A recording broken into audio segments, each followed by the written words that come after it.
Genesis chapter 35. Then God said to Jacob, "Go up to Bethel and settle there, and build an altar there to God, who appeared to you when you were fleeing from your brother Esau." So Jacob said to his household and to all who were with him, "Get rid of the foreign gods you have with you, and purify yourselves and change your clothes. Then come, let us go up to Bethel, where I will build an altar to God, who answered me in the day of my distress, and who has been with me wherever I have gone."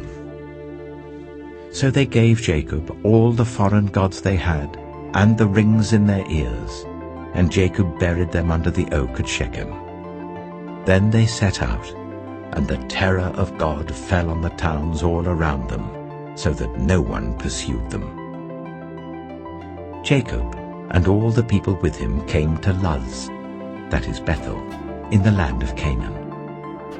There he built an altar, and he called the place El Bethel, because it was there that God revealed himself to him when he was fleeing from his brother.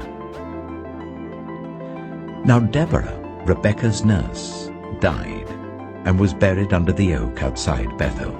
So it was named Allon Bacuth. After Jacob returned from Paddan Aram, God appeared to him again and blessed him.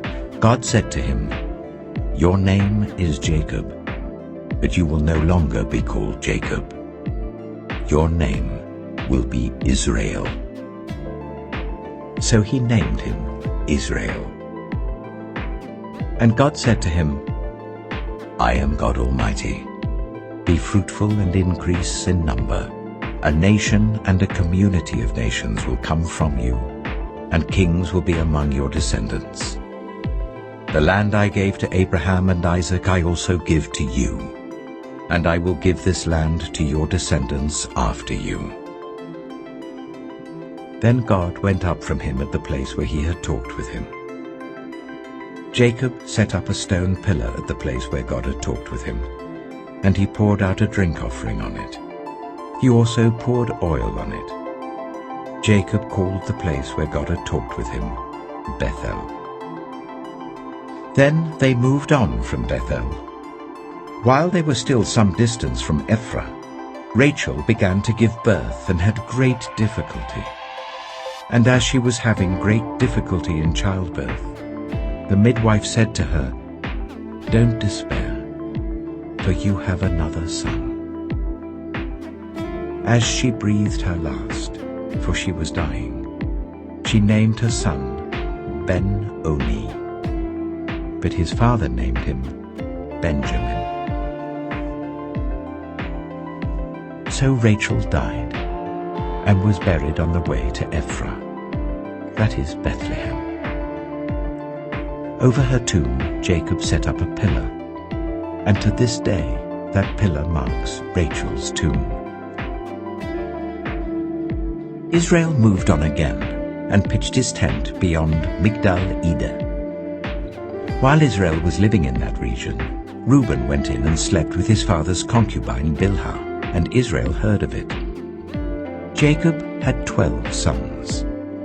The sons of Leah: Reuben, the firstborn of Jacob, Simeon, Levi, Judah, Issachar, and Zebulun.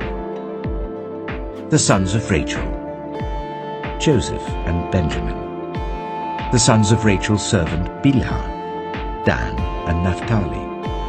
The sons of Leah's servant Zilpah: Gad and Asher. These were the sons of Jacob who were born to him in Paddan Aram.